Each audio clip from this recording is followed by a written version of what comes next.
Hello and welcome to the Adventures of LBZ. I'm your host, Lance Collins. If you're new to this channel, please make sure you hit the subscribe button. And if you like this video, please make sure you hit the like button. Today I will be building and doing a PDI on a 2021 Honda Rebel 500. And also at the end I will be doing a test drive around the parking lot on it. This is what the Rebel looks like when it comes new in the crate, minus a cardboard protection that's around it when they come in. And I'm going to cut the mirrors. There's two wire, basically like giant bread ties around that there that hold it in the crate. And the mirrors and your owner's manual are in this box. It's got the inspection label. I believe that is actually that is from Thailand, is where the Honda Rebel comes from.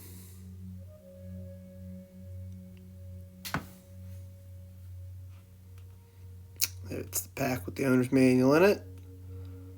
2021, as you can see, and there's the mirrors.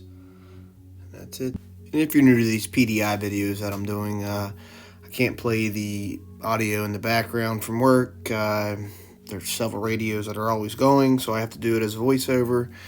And also I have to cut some scenes out of the video just because we don't want people from work in there. So just out of respect, so that I can keep doing these videos, I don't make nobody mad that doesn't want to be on YouTube. This video is not anyway a how-to video either. It's just showing, what I'm doing whenever I get a bike to do a PDI on occasionally.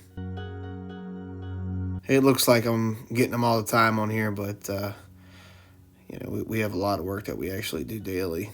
And right now, just helping our setup department out, keeping them caught up, so we're get some gravy every once in a while and get to put a bike together.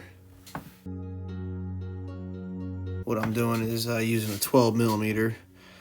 I think I went and grabbed a 10 first and then realized it was a 12. And this bike here, you can take all the bolts out of the crate, and it has 4 straps that hold it up. So you can take all the bolts out of the crate there. You can see these bikes aren't that rusted up. I've seen them a lot worse in the past when they come from overseas, but here lately they have been pretty good steel on them. There's also music playing in the background. I'm just putting that in there so that it's not boring in between the voiceover parts. I don't want to sit here and talk the whole time. Even though this video is not very long, it would probably be very boring to the person watching it if I'm just jabbing on about nothing. But yeah, on to taking the bolts out of the crate.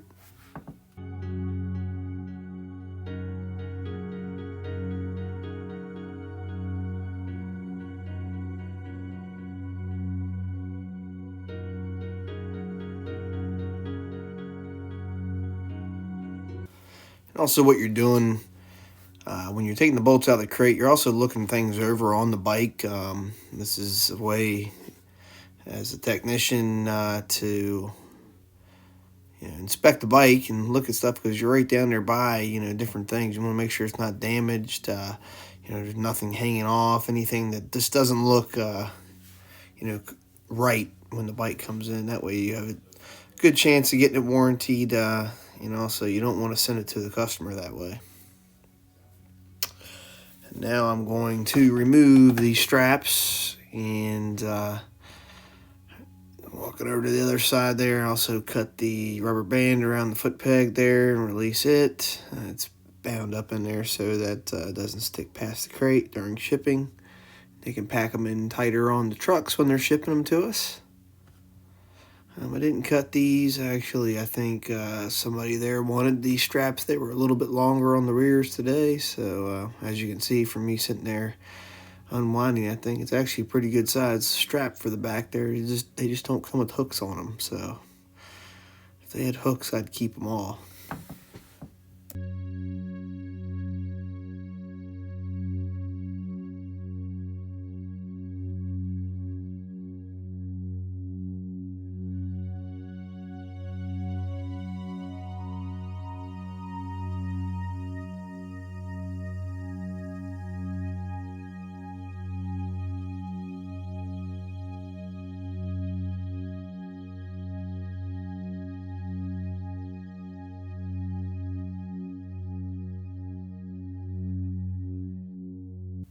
And before anybody freaks out, I had a employee walk by and offer to hold the bike up while I was taking the straps out. So thanks to the anonymous person, won't mention names, that helped me hold the bike, so I didn't have to worry about cutting the strap and the bike darting to one side or the other and falling over. Onto the lift we go with the bike. I didn't clamp this one down.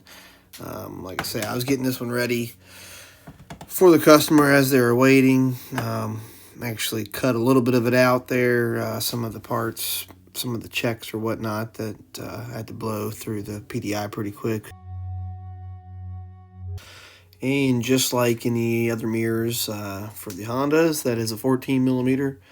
I tightened the mirror to the mirror base first to make it easier when I'm tightening it down, so that I'm not tightening the base and it's spinning the mirror. Then I loosen the lock nut and put the mirror back to where people can see out of it. And then I'll lock the lock nut back down and slide the little sleeve back over the nut and the base.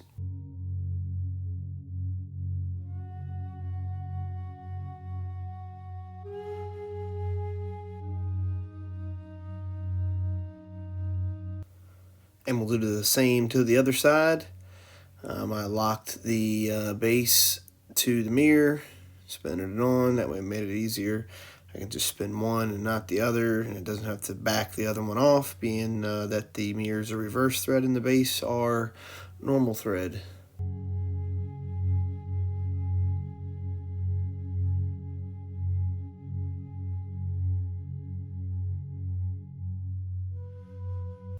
And what I'm doing there was just making sure that the cables are routed properly and in the correct hangers. Sometimes when they come in, they're twisted, and makes it hard to pull the cables. Got to get the seat off. So there are two 5 millimeter Allens that hold the seat on, and below the seat will be the battery. I have to remove it and throw it on the charger and charge her up. So you'll see here. I'm going to remove the seat and get that done.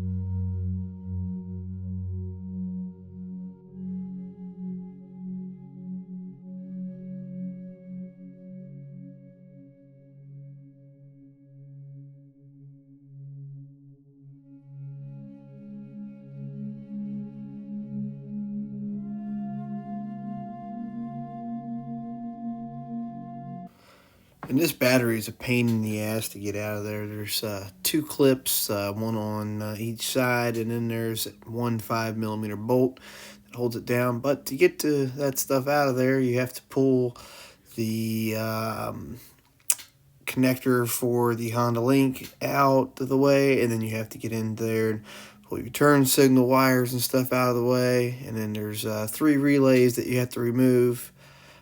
And remember which way they go back in, because they're all different length of wires. It's a pain in the ass. Come on, Honda. You could have came up with something better than this.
As you can see, after all that, I finally got that thing out of there.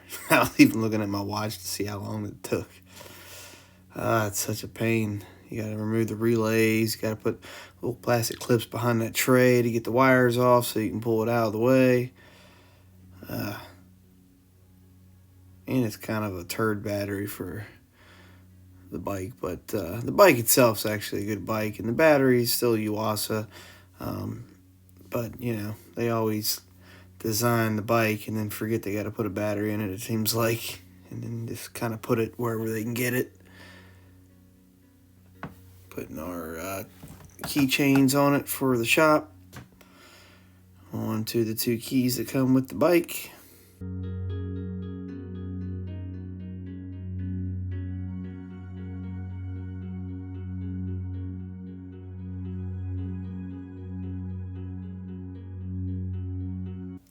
And time for some fuel. Always got to put this in there. Show you that you got to work your butt off a little bit here, hand cranking these things to get the fuel into the jug. But people want to see how they come, and they really don't come with that much fuel in them. And I really don't like to run them with the fuel that's in there, so I usually try to put a little bit of treated fuel that has some methanol stabilizer and treatment in it.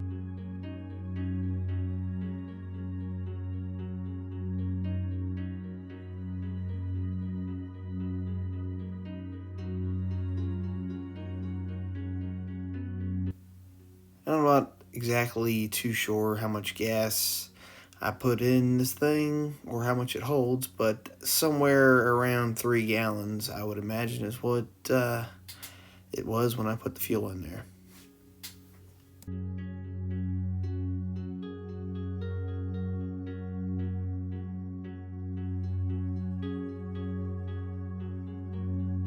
Now I'm grabbing the battery back off the charger, placing it back in the bike, and going to put the terminals on there and hook them up. Terminals kind of a pain in the butt on this, just because the pre-made red covers that are on the wires kind of in the way, so you gotta get the terminal up through the wires there. As you can see, I'm fighting it there again. Kind of not the best thing they could have done there, Honda, but at least the motorcycle is great. There's always got to be a flaw somewhere on, don't matter what kind of brand it is.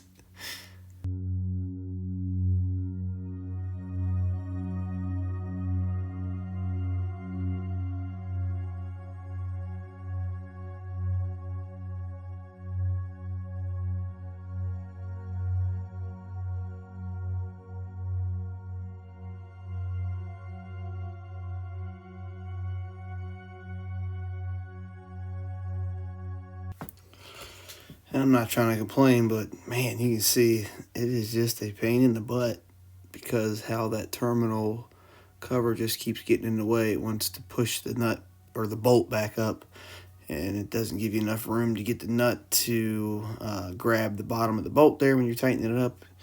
And it's just kind of a, I don't know, they could have designed it better. I don't even know why I'm bitching about it there.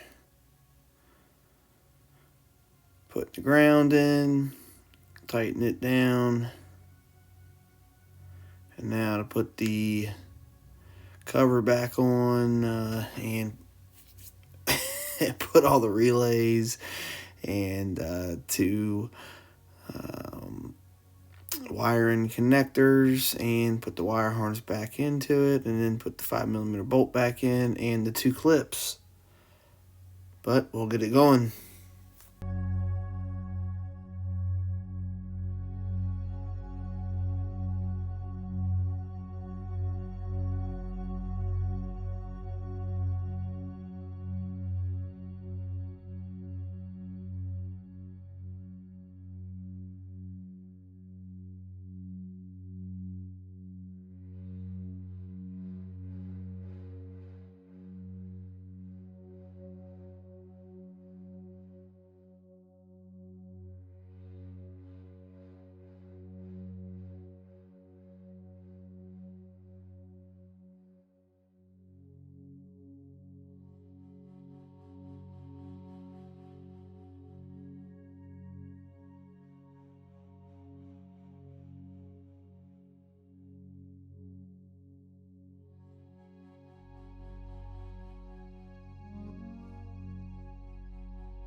And so what I did is I went and got some silicone spray, and I'm going to spray down the rubber that is around these relays, make it easier to slide back in between the frame rail that I'm trying to get it in and the actual clip that is on the back of the battery box, so that it suspends in the rubber hanger and is back exactly where it was when I took it out.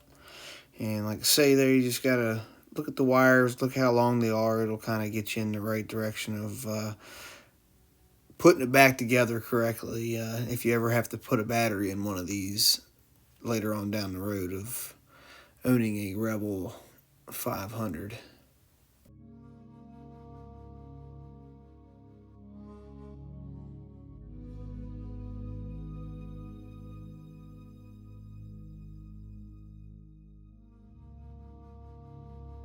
And time to put the seat back on and secure the two 5mm Allen bolts. But also I need to put the owner's manual under there and make sure that the tools are there, and they are. This one has a couple tools. I think it has a shock wrench and maybe a screwdriver, not a whole bunch of stuff.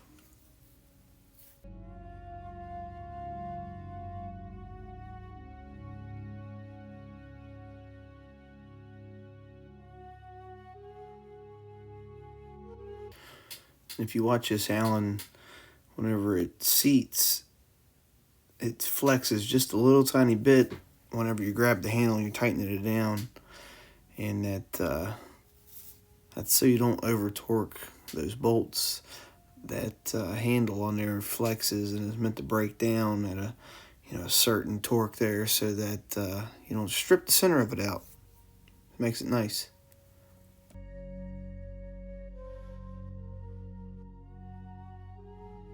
And I'm going to set the time. To do that, you hold the two buttons on either side of the display, and then it will make the time blink, and you use the left one to change the hour or minute, and the right one will switch it back from hour to minute. And like I said, the left one lets it go up and down. Well, it only goes up, so you better hope you don't go past the time, or you'll be going back through the numbers again to get the correct time.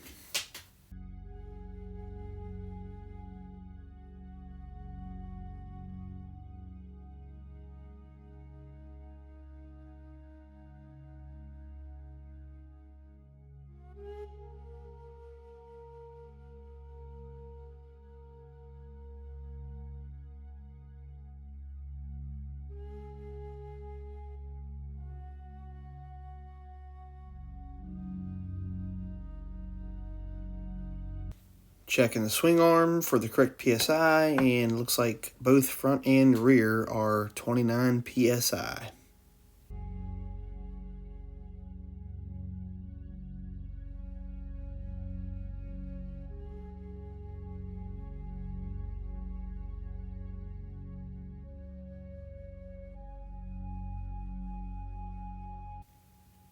And while I'm back doing the rear, I check the chain tension, making sure it's not too tight or too loose. And this one ended up being perfect. Putting some air in there, like I said, 29 PSI in the rear.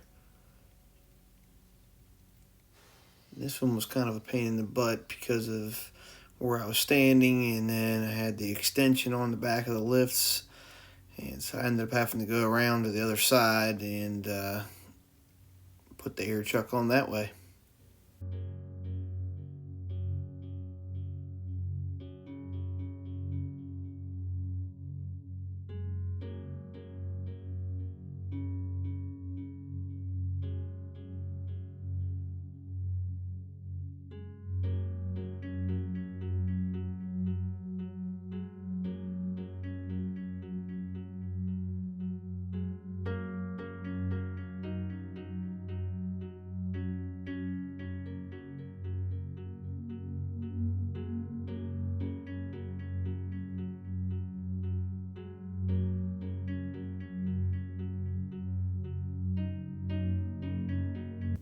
And I'm grabbing some electrical contact cleaner, which is not very hard on any of the paint surface, but takes off any grime on the rotors. Also, it doesn't catch on fire if I go out of there and slam the brakes on right away. It doesn't stick on stuff. It evaporates pretty fast. So that's why I was spraying it on the rag there, just to try to get some of that backside where it's hard to get.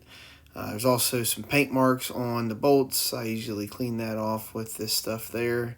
It doesn't turn any plastic or any black surfaces, different colors. Now, if you spray painted black headers or something like that with it, it will take the paint off of that. So that is the Maxima electrical contact cleaner. We're not sponsored by them or anything. I just use their stuff, and it smells good, and it's a little bit of a break compared to the Honda contact cleaner. That stuff, and when you're using it all day, it's not very good to probably breathe in. And what I'm doing here is just removing the stickers that protect the VIN number and the other stickers that are on the frame there. Whenever they're shipping and they spray like whatever protectant on the bike. I'm using the Honda spray polish and cleaner. I kind of cut it off because I thought my camera was pointed down a little further, but it wasn't. Must have bumped it, but yeah, I'm spraying it down with that.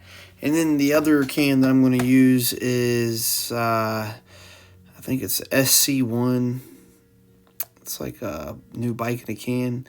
I clean all the stuff off with the Honda polish here, but once the Honda polish dries on that flat surface, it turns really, really, really flat still. And it just, the bike being brand new and shiny, it kind of looks off. Even the bike is a flat color. It just doesn't look right right off the get-go. So I usually hit it with that SC1 and shines it up. It doesn't get it like crazy glossy because the surface is the flat paint, so it kind of pulls it in, but it does make it a little bit shinier. You'll see.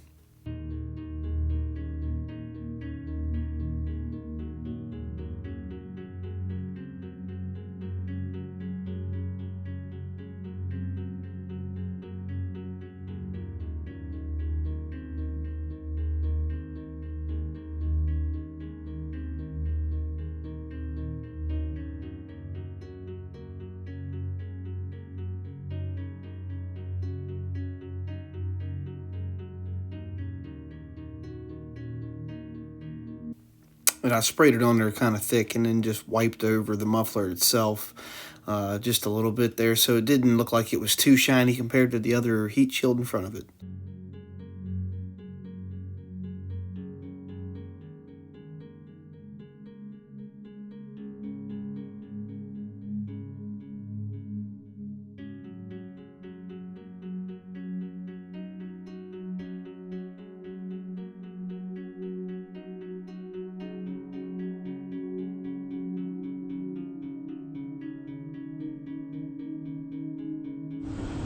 All right, this is the 2021 Honda Rebel 500. I just did a PDI setup there, went over nuts, bolts, fasteners, checked coolant, checked oil, made sure all the lights work, filled the tires up. 29 PSI is what they take front and rear, if anybody's curious. We'll go ahead and we'll get ready to start this thing up. So just like any bike there, road bike, it's going to have your standard controls on it. This one's got a clutch also and a front brake, your horn, high beam, low beam, and if you press down on it there, it has a pass which flickers the front headlight. Let me turn the key on here so you can see the dash. No tachometer on this one. It does have a gear indicator, neutral indicator, left and right turn signals, high beam, low beam, ABS, oil. If it's low, when the bike is off and not running, it's going to show that. And there's also a check engine light beside it and a coolant light above it. If you go through your different settings there, you'll have miles per gallon, show your trips, A and B, in miles per hour, and a time up top there. Other than that, let's go ahead and get her started. Starts fast just like any of the other Hondas. and we'll take a quick test drive or test ride around the parking lot. Not gonna go too crazy, brand new tires and customers waiting on this bike.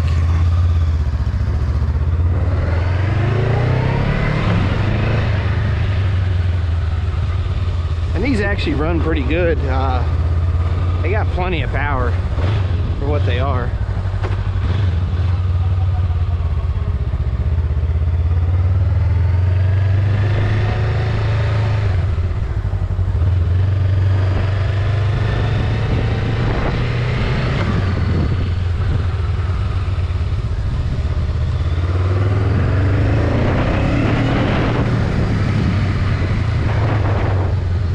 Plenty of torque to pull itself through second, lugging it down pretty low.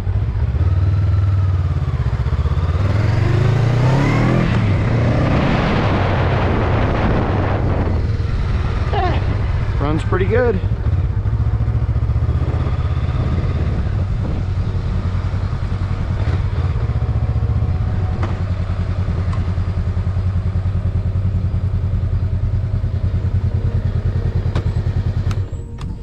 Now, initially, my first impressions is if you're tall, I am 6'2", this bike is going to feel cramped. I know there is some aftermarket companies that have a forward control on it, maybe get the foot pegs out forward.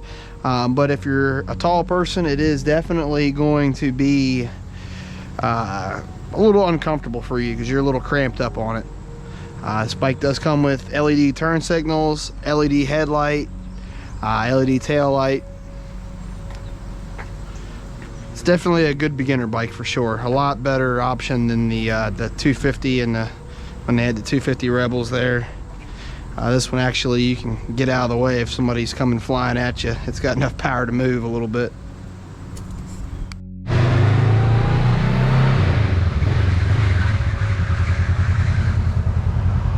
And that's just brand new tires. They got like Cosmoline on them. Tires are fully inflated. This bike does not turn in circles like some of the other ones. It does take quite a spot to turn them around per se. But very easy bike to ride other than it being kind of cramped up on the leg position. But like I say, if you're under 6 foot, this thing's probably going to be amazing for you.